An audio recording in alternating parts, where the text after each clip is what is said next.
Hello, this is Dangerfield Sunday Prescription. Have you got your cup of tea? Have you? I am a bit annoyed this week because I thought, why don't I move the podcast into the professional realm? That's right. I thought I'd get myself a mic stand because I thought, how nice would that be? Because at the moment, well, I've kind of given the game away there already. You're getting the picture that I didn't get the fucking thing sorted, but I did cause myself loads of problems in getting nothing sorted. So instead of being hunched over with this recording thing on like a little tiny mini tripod, it's a mini tripod, I thought, get a decent mic stand and I can sit up in my chair and then I'll be able to throw my voice and I wouldn't be all hunched over like I am now. So I thought, right, I only live down the corner, you know that phrase, I only live down the corner, from Tin Pan Alley, and I thought I'll walk over there and I'll get myself a mic stand. So rather than browse around online, you know, why use the internet, which I could research mic stands and prices and what I need? Why use that when I can walk blindly into a shop with a pocket full of cash and take their word for it, because they're not biased, they're only trying to sell them to pay for their children's education and food and alcohol and fags.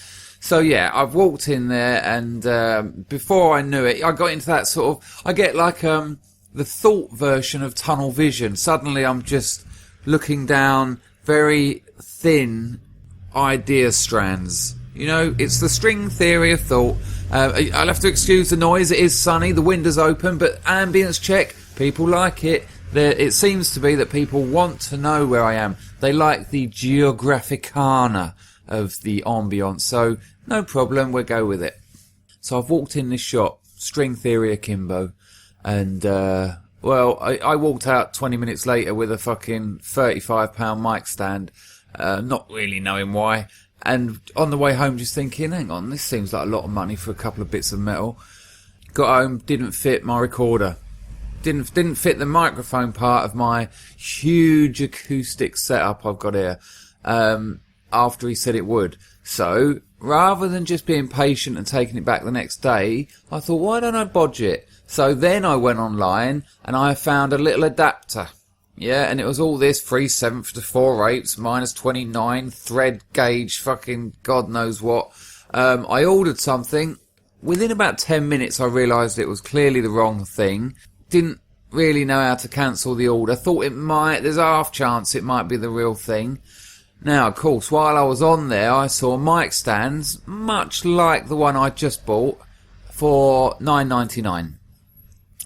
So I'd been had, and it didn't fit, and then I had to buy the adapter, so I was the extra 20 quid plus the adapter 5, so I'm £25 out of pocket.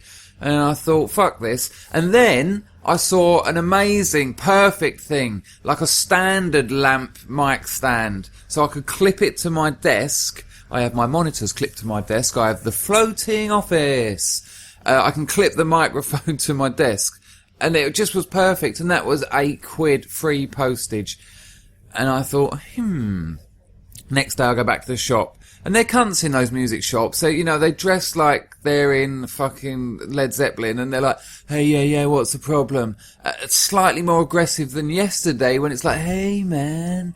Yeah, we just want to help you make sounds. Oh, podcast, yeah. Sounds groovy. Suddenly, because I've walked back in there with the old receipt fluttering in my fingers forth, he's like, yeah, what you want, man? You come here, yeah, with your aggro. I can see it in his stoned eyes. And I said, listen, mate, the thing is, when I bought this yesterday, you said it would fit the back of my Zoom HN4 multi-studio HN4 stereo recorder, 4-track stereo HN4, and it doesn't. And then he didn't believe me. He started fiddling around. He took it out of the box. He gave it such a thorough investigation, far more scrutiny than he showed the day before when he was checking it for sale. Yesterday, the day before, he just took it out and sort of, yeah, that'll do. Suddenly, he's got the old fucking magnifying glass out and doing forensic blotter tests on it and shit. And I'm like, yeah, it doesn't fit. And he was like, well, what, you know, you could buy a clip for it. I said, yeah, but it's already over my budget. Your man downstairs said it was going to be £25. You suddenly said it was 35 and that you give me a £5 off. So I kind of got tripped into this sort of, deal was going on where actually I just fuck off, man. Here's the fucking receipt. Take it back. It's my right. And I didn't say it like that. I just said, mate, I don't want it. It's not right. Okay? Take it back. And then he fucked, the manager's not here, man. You're just gonna have to wait. Yeah, I mean, we've got other mic stands. We could and all this drama. I just wanted to go home I just wanted to go home and order the one online for a fucking tenner. And then finally, when I got my money back, he went to me, yeah, if you don't mind me asking, hey, what's your solution to this problem, yeah? And I just thought it's nothing to do with you. It's nothing to do with you. And I said, it doesn't matter. It's just not this. And he went, yeah, but if anyone's the right people to ask, we are. And I just walked out and went, no, eBay is. eBay. And I was like a modern granddad. Back in the day, a granddad would go, gotcha. And these days, you walk out of music shops going, eBay, you'll have the answer. Got onto eBay, ordered a mic stand, the standard lamp kind of springy version, yeah? Ordered it, thought wicked. Sweet, got what I want. And then I saw one for cheaper. So then I've had to cancel the other one. I've had to write to her, look, I bought this, but it was a gift. I don't know why I had to lie, but feeling like I had to justify the cancellation. Not like you can just cancel things. If you spend your money incorrectly, you can't. Why is that? Why do we get like that about money? So I'll give her a load of bullshit, and then went and ordered another one. And then the other one, it turned out, was only 6 inches tall or something. So then I wrote back to the previous one and said, look, I don't really want to cancel it. And then I had to cancel the 6-inch one. And this went on and on and on and on.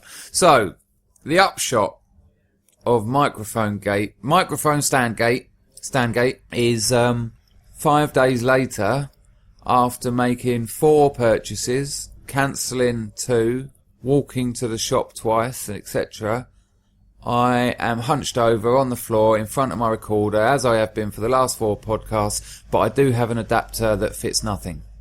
So not that good. Not that good. I used to know about shit like that. I used to be in a band. We had a good band actually. We got signed on our first gig and sacked on our second. We had a publishing deal, management deal, recording contract.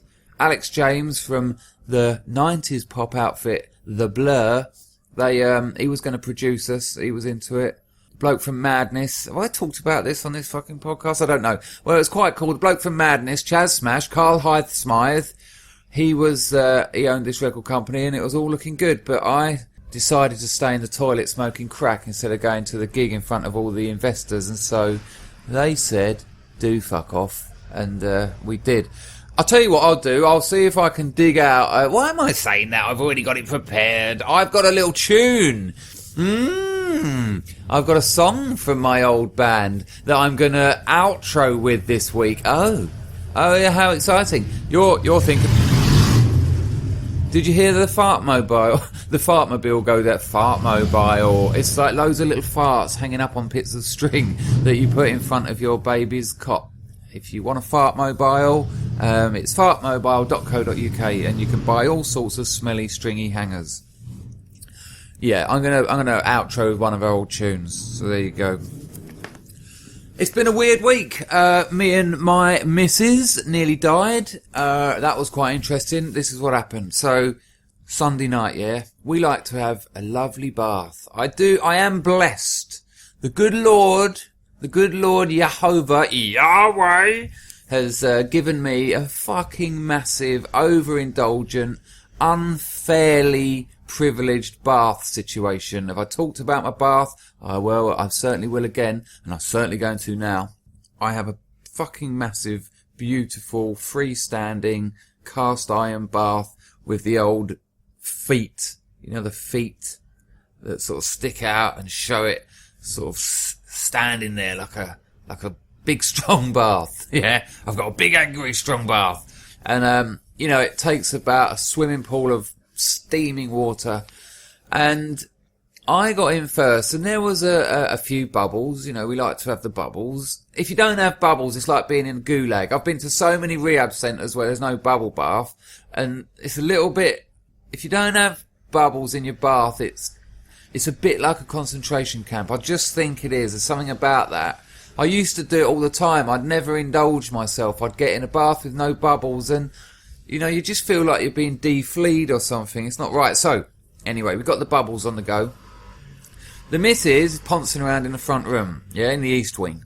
So I think I know what I'll do. I'm going to go crazy on the bubbles. So I get the old bubble bath out. I pour a load in under the tap. I crank the hot on again. But I also go crazy with my hands. It's like I'm a spaz having a fit, right? And I'm sort of doing this I'm doing it now for you. Sort of like my hands are washing round crazy. Yep.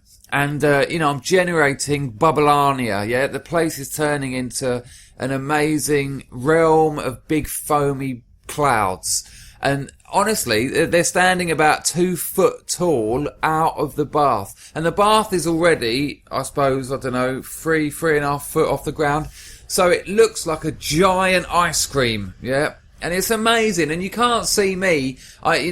She'll know I'm there, I hope, but I know she can't see me because I'm obscured by clouds, which is an album by the Pink Floyd. But I'm obscured by bubbles. And when she walks in, of course, she's over the moon. They like that shit, the ladies. They like all that. They like it. They don't want a concentration camp de-fleeing situation, all right? They like that stuff. So she comes in and she's like, oh, wow. Oh, my God. And she's so happy. It's easy, this shit. It's easy. And she's like, I love it. I love it. And I'm just sort of thinking, yeah, I got it, man. You adore me, baby, you adore me. And then she steps in the bath and she disappears behind this sort of cloud of bubbles, and we're either end, and it's big enough for us both to lay down in, you know, we're sort of entwined romantically in an exquisite knotting of flesh.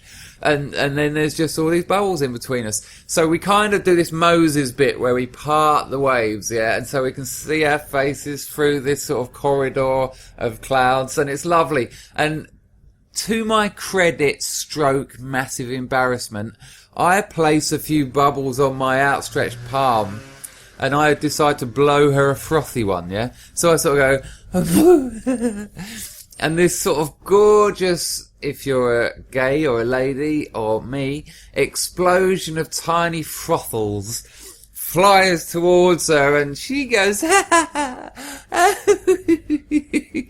then it's amazing, and she does it back, and it's like we're in outer space. It's like something from Barbarella or something. And then I go back, and this time a little bit too much more. I basically blow a globule of foam straight into her open, inhaling gob. Right? And with all crisis situations, you see it happening in slow motion, and there's that kind of gripping, your lungs and your mind and your reality are gripped with fear, and there's a powerlessness. You see it happening. You know it's going to be awful, and you feel it, your whole body. And I saw what was about half a cubic foot of foam suddenly sucked into her asthmatic lungs, and straight away her eyeballs exploded. Yeah, you know scanners where that man's head exploded. Both her eyeballs didn't explode, but they went red instantly. Her face went red, and she cannot breathe. She can't breathe. She's like, and suddenly there's all these clouds and fucking all these bubbles. I'm pushing them out there. I'm trying to get to her, and she's like, and the jugulars come up in her neck, and all the veins around the side of her. I don't know what to do. I have not been trained in the art of removing sodium laureth and the other 50 fucking chemicals from the back of the Radox fucking. I don't know what to do. So I'm trying to get her out of the bath, because I think, well, hot water can't be helping. If you can't breathe, steaming hot water plus all the other bubbles which I might breathe in, and then we're both dead. I'm trying to get her out, but she's a slippery, slidey. She's got skin like silk anyway, but skin like silk plus water and water softeners, which is what they are essentially, I suppose, the bubble bath. She's just like this slippery, dying girlfriend. And I'm like trying to pick her up, and I can't, and I'm trying to go in, and because she might die, I kind of go in with the nails, and as I lift her up, I lack the leverage, or the strength, basically, and I just sort of go and lacerate her either side of her ribcage, and she doesn't respond to that because she's dying, and the bigger pain, the bigger threat is the more prominent one, and the one she needs to sort out. So then I go for the old Heimlich. I'm sort of round her with my arms underneath her shoulder, and every time I do it, she's sort of shaking her head, and then I go, do you need your inhaler? Do you need your inhaler? And then I sort of try and get out of the bath, but I take a knock on the way out because of the bubbles and the drama of the situation. And I grab, she's got like a brown one and a blue one, and I'm grabbing them and I'm holding them in front of her face. And I'm thinking maybe I should just jab them both in her mouth and just smash them down. And then, thankfully, when I go to stick one of these inhalers in her mouth, not a euphemism, not in that situation, come on. Not this time. I was just as I'm about to put the inhaler in her mouth, she goes, and I'm sorry if you're eating. Who eats when they listen to my podcast? If you do that, you're a fool. But she sort of comes out of it, and her cherry red face slowly goes back to her standard Vietnamese yellow. And she sort of, her shoulders drop and and then I have to listen to her talking about it for fucking hours, really. What was good though? Apparently, what happened was the suds just somehow kind of coated her throat. She doesn't think it was an allergic response. She doesn't think it was anything to do with her asthma. I'll tell you what, though, I've looked online. There's no one else has done this. No one ever. So, fuck knows what happened. But she says that she was just unable to breathe, and that was it. But what was funny, in the bath afterwards, she couldn't say suds, right? And it was hilarious. Every couple of minutes she'd be like, "Oh, I can't believe it. I can't believe that I got choked on the studs." And I studs, and I go, "Suds." And she goes, "Yeah, sorry, studs." I go, "No, suds." She goes, "Yeah, I can't believe I choked on the studs." And I'm like, "No, listen, it's suds." And she goes, "Yeah, studs." And then she knows that she can't say it. There's this moment where she sort of frowns a bit, and then she tries to say it slower, as if saying studs slower will equal suds. So she sort of frowns and sort of tilts her head to the side and goes, "Studs." No, it's still suds. She couldn't get that. But I'll tell you what was strange about it.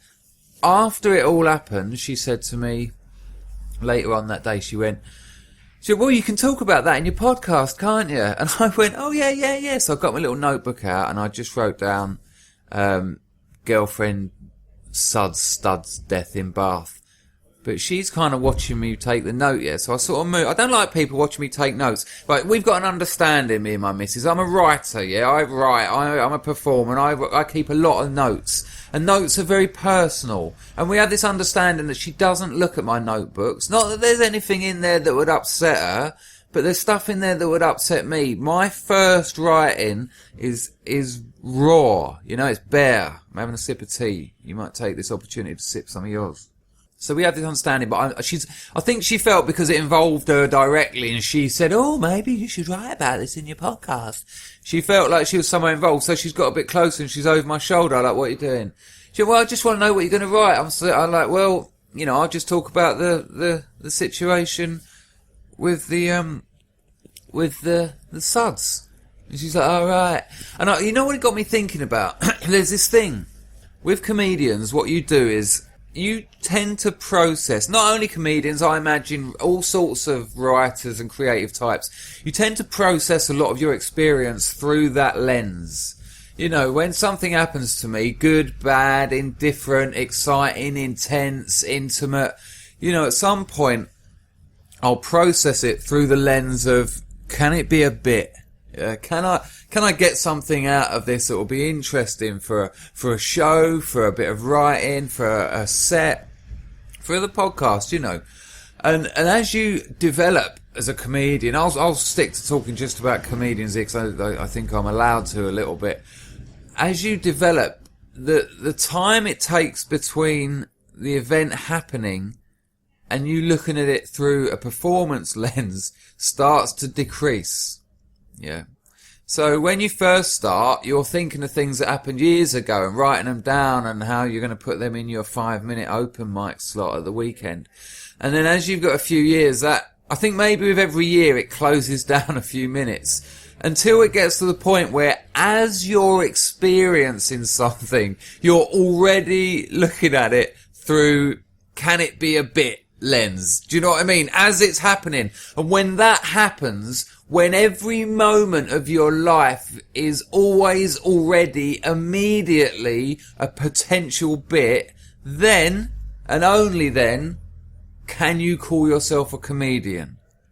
And then and only then do you know what it means to be insane and that you are doomed to a life that exists very briefly in the in the margins of the psychotherapist's handbook.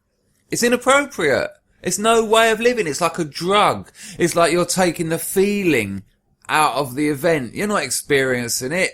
You're processing it, and you're not processing it in a way where you can it counts as life. You're literally thinking, oh, that'll make them laugh. Oh, that'll be good. I mean, later on that day, we had quite an emotional time, you know, as relationships do, and there was a lot of tears. But at one point, there was like a 6-inch globule of clear, you know, the snot you produce when you're crying. That one. I'm not going to say whether it was her or me. It was her. I'm not going to say that. Her, definitely. All you need to know is that one of us had a 6-inch globule of clear snot swinging freely from her nose. So I'm not going to say who it was. She's going to fucking kill me for that, man. Even when it happened in the middle of this real intimate, real sort of emotional, important, you know, when humans are intimate like that, these are the important moments in life. This is really the oil that keeps the cogs of humanity going. Those moments that count, those moments that you feel. And even in the midst of that, I'm looking at this snot and I'm thinking, I've got this, you know, isn't it weird how these things can happen? And I'm thinking, what can I do with that? Isn't it weird how these things happen? I remember years ago I had a girlfriend, and when she cried, she looked like her grandmother.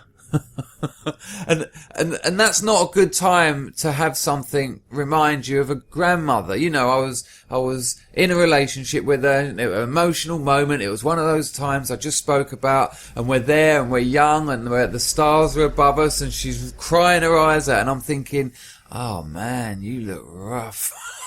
I know that's bad. Of course I know that's bad, but it's weird how we look for our outs, isn't it? Certainly I do, you know, and I'll do it with comedy. I'll use it sometimes as a way of getting out of something.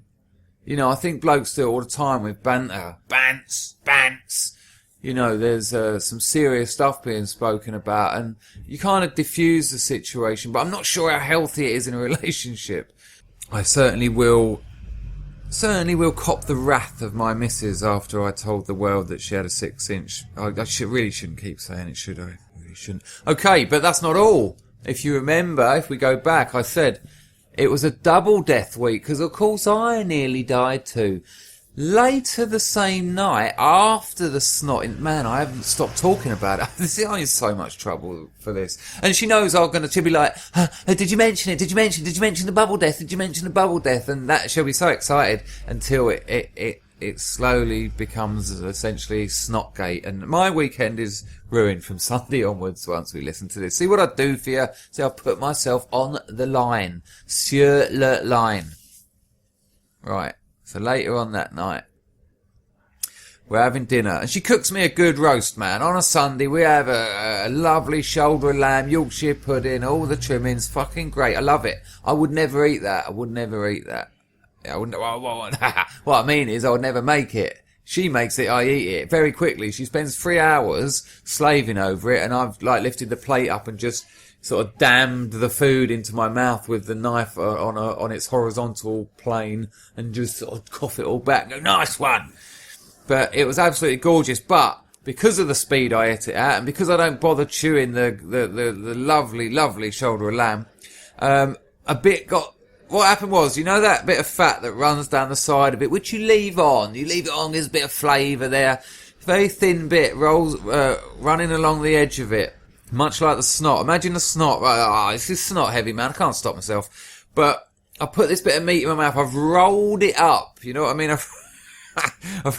How gross is that? I've rolled it up on the plate. I put it in my mouth, and I've almost just tilted my head a couple of times to sort of knock it back. And as it's gone down my throat, the string bit hasn't. And I've sort of held the string bit in between my teeth. So the roll of meat is now in my throat, almost like the perfect interior strangulation tool. It's in my throat. And she's chatting away about some shit next to me, and I'm like... Now, I haven't got the luxury of the that she had. I can make no sound. I am nil by mouth. And I'm sort of going... You're not hearing anything, are you? And I have to stand up, but I can't straighten up my neck. I just can't do it. It won't go, and so I'm sort of standing up, but not fully. My head and heads, both my heads are leaning forward. My chin's near my neck, and I'm just sort of, and she's going, and I'm losing perception. My sight is just tunneling out. My hearing, and then she sort of just looks at me. And the terror in her eyes is matched only by the terror in my heart. And I just think, what am I going to do? And I put my hand in my mouth. And she's looking at me in horror. And her hands are, she's kind of doing that thing where she looks really busy and like she's about to do something, but there's no connection to a solution. And we're just like, we're tractor beams into each other. I'm nearly dying. She knows I'm going to die. And I put my whole hand in my mouth. It feels like it goes down to my elbow. And I grab this stringy bit of fat. And I lift my chin up so my mouth is facing the ceiling. You can hear I'm doing it now. I'm crooking my neck. And I pull really slowly. I don't want the fatty string to break and leave the roll of meat in my throat. But because I'm dying, I can't do it too slowly. So I'm having to weigh stuff up. I'm processing a zillion algorithms in my brain. And I slowly tease it up, and I can feel it come out of my throat. And then finally, after what felt like an eternity and a half, I remove it. It doesn't pop like that, but there's certainly a sense of the last little tug pulled it out of my mouth, and it comes out. Prepare yourselves. It comes out. It's a bit like a meat tampon. I'm so sorry about that. I don't want this podcast to be gross, but can you see what I mean? And it's just sort of hanging in the air, and it slowly unravels in front of her. Of course, she's completely forgot that I nearly died now. She's just looking at it, because all that she's seen really is her boyfriend greedily make a Swiss meat roll out of a slice of lamb, put it in his mouth, choke it back, go red, and then do like a sword swallowing trick where I've just sort of pulled a meat tampon out of my throat, and it's now swinging pendulum-like in front of her while my eyes are watering.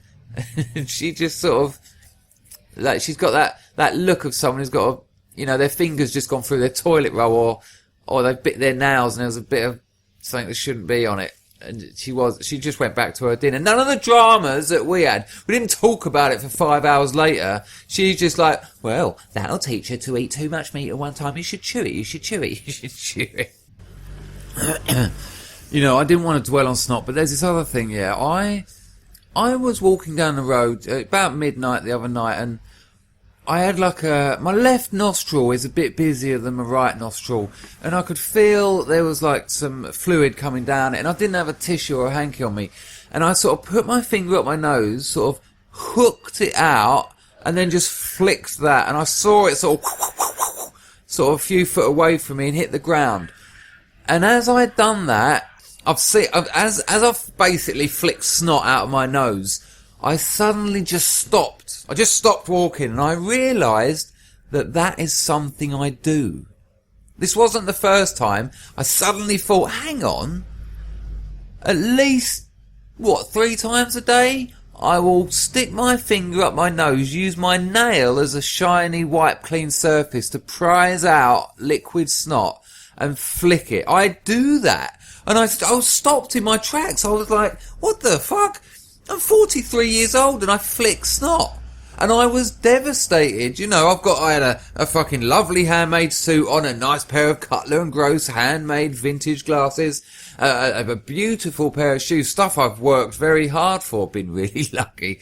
And I just realised that I flick snot. And I was devastated, and I thought, I'm not going to do that.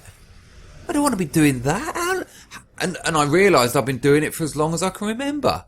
And when my girlfriend turned up the next day, I said to her, hey, Bubs, do you know that, have you ever seen, and I kind of you got to approach this stuff carefully, because I don't want to make an unnecessary confession. I don't want to tell her something she doesn't need to know. I don't want to tell her something she might not need to know, but I sort of tipped her around it a bit, and I'm like, hey, Bubs, when you get a bit of, like, your nose is running a bit, and, you might just sort of just stick your, and she went, yeah, you do it all the time. Whoa! That's it, straight away. She read the signs. She just said, I just went, what? She said, yeah, you flick snot out your nose, don't you? You sort of scoop it out and just flick it and watch it travel. I just did, do I? I really lied. Do I? She went, yeah, you do it all the time. And I went, well, how much is all the time? She went, well, you've done it since I've known you. And I just went, really? She went, yeah. I said, well, why are you with me? And to her credit, she went, well, you're pretty good at it, You're pretty good at it. I was like, yeah. Well, what does being pretty? How am I good at it? She went, well, no one seems to notice. It's all in kind of like one action. And I just was like, no, I'm not doing it anymore. I'm not doing it. I don't want to be the person that does that. And she was like, oh, well, don't then. It is quite gross. And I was like, if you done that, I'd just fucking say, oh, stop it. You can't do that. That's over. Why have you put up with it? And she was like, it's hardly the worst thing you do. And I'm just having like this mad meltdown. I'm thinking, what a grotty fucker I am, man. A grotty bastard. It's not the worst thing you do. She's right. Funny things, isn't they, girlfriends? I got a mate, right? I got a friend, and he told me a cracking story. His missus caught him wanking over porn, yeah. And we've all done it. And but he was proper, he was fucking joint hanging out his mouth, kind of. And she was there for some time. She didn't sort of just open the door and go, how could you? She'd got herself into the house with her bags, put the shopping down, put her fucking handbag down, had a piss and walked in and just watched it. Oh, yeah, can you imagine? Put yourself in that position. Put yourself in that. Take any minute from any porn wank you've ever had and imagine your girlfriend watching you. But they had a big talk about it afterwards, and she was kind of cool, and she was, I don't mind. I'd rather not catch you. If you want to, I'd rather you be doing that than fucking sleeping about. Not that that's the only option, I hasten to add. But she didn't care about it too much, but then she hit him with this one. It's fucking beautiful. She said to him, listen, you can watch as much porn as you want. I'll tell you what, I will wank you or suck your cock while you watch it. And he was thinking, game on. This is the one. Here we go. Stick her under the table. Sit. And then she said, as long as, those horrible 3 words that ruin everything, as long as you watch the same amount of porn again after you've come. I think that's brilliant. And she's a computer software engineer, so he's not hiding it. Any porn he watches on that computer, she will come up to him at the end of the week and go, okay, so you've done 49 minutes of porn this week, so if you'd like to have a wank so that we can watch 49 minutes together once you've come. I mean, can you imagine it? I don't watch porn anymore. It kind of makes me a bit queasy. I've done it though, obviously. When I was well into amphetamines and crack, I'd watch it for like 5 days on end with 3 monitors on the go, and, I'd wank my cock until it was separate from my body, and I had to sort of wank it in a cold pool of water to stop the thing from burning up. I've done all that, obviously, but I'm not so into it nowadays. I don't know. I don't know what's happening, actually. Maybe it's something I'll have a look at in another podcast. I certainly do know that when I have watched porn and I orgasm and, I splat. It's not an orgasm, is it? It didn't even sound right when I said that. You don't orgasm when you're watching porn. You literally just splash it out. It's just like spitting. Actually, it's the sexual equivalent of hooking snot out of your nose and just flicking it away. It's not an orgasm. That's far too a grandiose and pleasant word for it. You're just spuffing. But once you've spuffed, as the spuff is still coming out of my cock, I've got hold of the mouse and I'm turning that off. I don't want to know about it. I don't want to see it. I don't want all that flesh, sweating, sticky, grunting, groaning, bum slapping, flesh tapping, nip. It's the last thing I want. So whether my friend has taken up that deal or not, I don't know. What I know of him, I know him well, he's the sort of bloke that will chance it, at least once. He'll be like, alright then, come on, here, there's the boy, I'm going to watch this, here we go, Oriental lesbian orgy, go. And he'll press play and she'll, what's that going to take, 5 min, max? Unless he has a sneaky little line in the toilet, the dirty bastard. And then she'll be there for a couple of years and she'll regret that. But then he comes, doosh, and then she's going to be like, right, keep it playing, and the horror, while he's trying, it'll be a battle of minds there while he's just looking at it, and, I can imagine his body shaking while he's like, no, turn it off, while she's got those fucking Clockwork Orange things keeping his eyes open. Okay.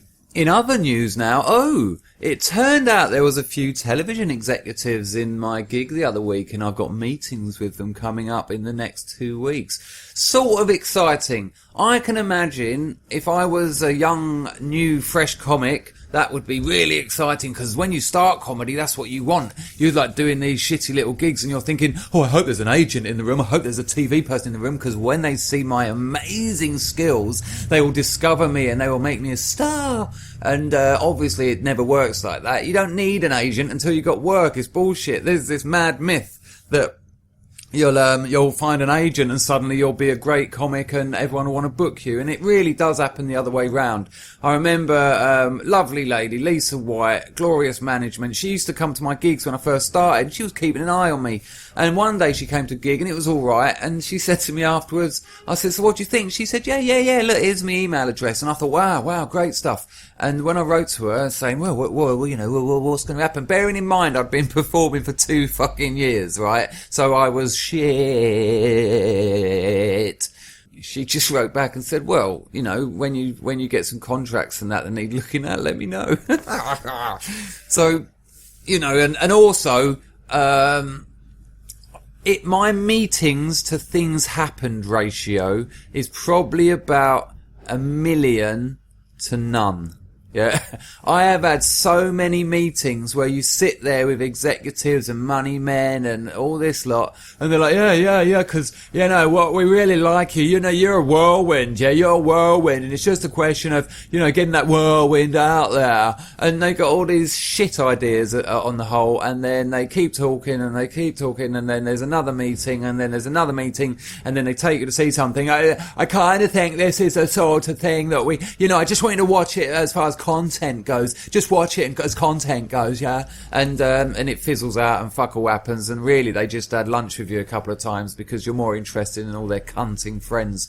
However, the two people I'm meeting over the next couple of weeks I have worked with before, and I have a little bit of faith in them. One of them has broken a lot.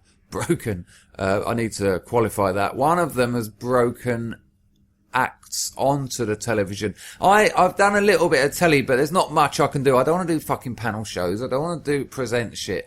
But they seem to think that there's some kind of bold, brassy thing I can do that would actually appeal to me. So I'll go along anyway. It's nice to be asked. I'm not pretending it isn't. It's better than not being asked, but I am dubious. But nice to be asked. It was a nice show. What else has happened this week that I can talk to you about?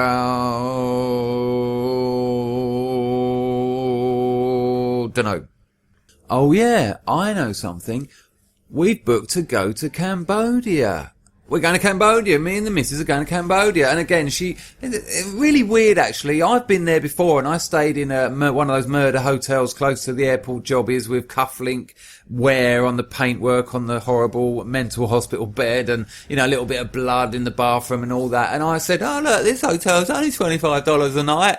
And she just rings me up an hour later, says, yeah, I've booked the flights, I've booked the hotel, I've sent you a link, and it's just paradise for like £1 a week more. And I'm thinking, why do I settle for these shit places? What kind of horrible self-image have I got of myself? That wasn't me farting, by the way. That was certainly something outside.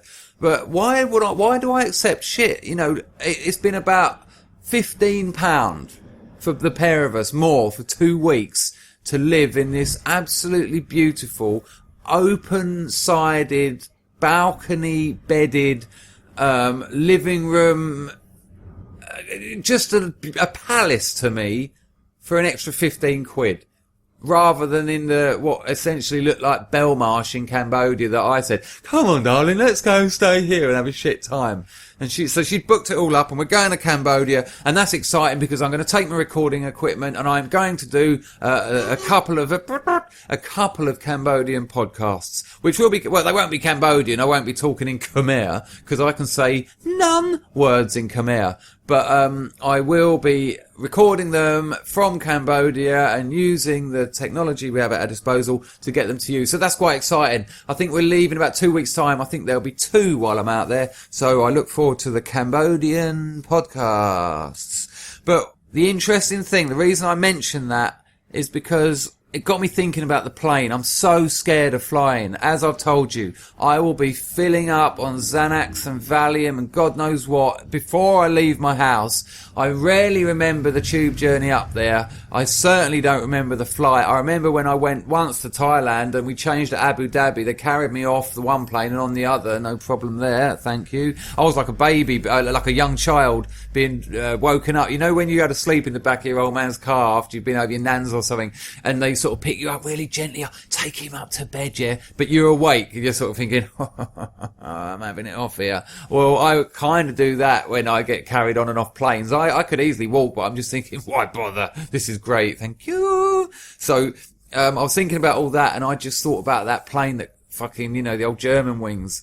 And I thought, what would I say? What would I say to my girlfriend if the captain said, well, I'm crashing the fucking plane? You know, I thought, what do I do? I turn to her and I'll be like, you know, what would you say if, you know, it's the last thing you're ever going to say to the one you love? And you know what I thought? When I thought of what I would say, and that's not for sharing, that's very personal. Or it's not personal, but it's between me and her. You know what I thought? Say it to her now. You don't need to wait for the fucking plane to crash. So I'm giving that to you, right? Because it paid off. It meant a lot. That was proper oil. That was Castrol GTX to the cogs of this world. So think about it. What would you say to your lover if the plane was definitely going to crash in 5 minutes? And whatever it is, say it to him now. Why wouldn't you? I like that for an ending. Okay, as promised, I'm going to chop in one of the old songs from the band that I fucked up. It's only a couple of minutes, so I hope you enjoy it. You might have to adjust your volume because I'm not very good at doing all the producing and editing shit. So it might be out a bit loud, but it's a song called Overboard, recorded by me and Paul Mumford about 15 years ago now. I hope you enjoy it. Thanks for listening to the podcast. We're getting loads more listeners every week. Do us a favour, recommend it to people, share the links. It's growing ridiculously fast. It's a pleasure to do, and I really appreciate you listening. So look after yourself and the ones you love. I'll see you later. Much later. Oh, hang on. I didn't do the questions. I didn't do this week's questions. Okay, here's this week's questions. Richard Griffiths asks, when you gonna stop doing cut and shuts and go live? When I do gigs, fuck off. Carrie Louise Orthop says, why am I not rich and famous? Because you've done nothing and no one knows you. Nick Ross says, Nick Ross says, hopefully got mine in, haha. Okay. Shelley Saunders says, how do you solve a problem like Maria? Well, Shelley Saunders, you solve a problem like Maria. Okay, okay, there's about 5 or 6 questions about drugs. You know what? It's weird, isn't it? It's the clean people who are obsessed with drugs. It's always, there's what's better? What's the junkie? Clean people are obsessed with drugs in the same way that anorexics are obsessed with food, and the same way as celibate people like the fucking Catholic Church rulers are obsessed with sex. Clean people are obsessed with, fuck off. I want some decent questions. Okay, Ben Walker asks, was Lycos really a good boy? Good boy, Lycos. I think he was. Carrie Louise Orthop, 2 questions, 1 podcast. Don't know about that, but I'll do it. Ask Blur or Oasis. What century are you living in, girl? What else we got here? David Perks, personal trainer. Used to be my personal trainer. A massive bender. Not the sort of person you really want to be doing press-ups betwixt his legs. He says, are you a bottom or a top? Well, Mr. Perks, I think you know that since you essentially forced yourself uponst my. Michelle Smith says, Daddy or chips? That's one for your therapist, love. Lloyd Strevens asks, what is the little white dot? Lloyd, ask yourself this. What isn't the little white dot? Huh? Okay. Mark Tibbenham says, if I fancy young men, does that make me gay? Yes. Chris Jonis asks, as a practicing solipsist, am I only ever fucking myself? And when I wank, am I wanking my mum too? And he finishes with a thank you and a little heart. That is certainly between you and your mum. Okay. Francis O'Grady says, has Angela Merkel ever been teabagged? And if so, es war wunderbar. I don't think I can beat that for a last line of a podcast. And if so, es war wunderbar. Thank you, Francis O'Grady. There you go. That is the end now, except for the tune. Here it comes. Enjoy yourself. Be nice to those you love, and let those who love you love you. See you later. Much later. Hello there, new stranger coming,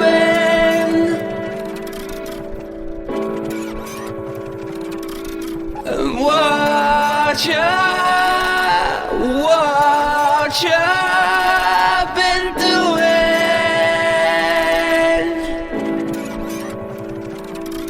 and how is the rest of the old gang?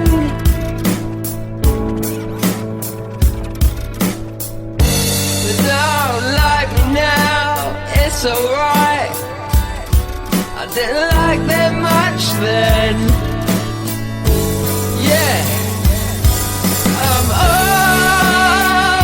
overboard. Yeah, I've fallen in. I'd like to appear normal, but reality kicked in. I'd like to appear friendly, but it's all giving shit. So won't you please leave? Yeah, in a minute. I'm overboard. Yeah, I'm falling in. I'd like to appear friendly, but reality kicked in. I'd like to appear normal, but it's all giving a shit.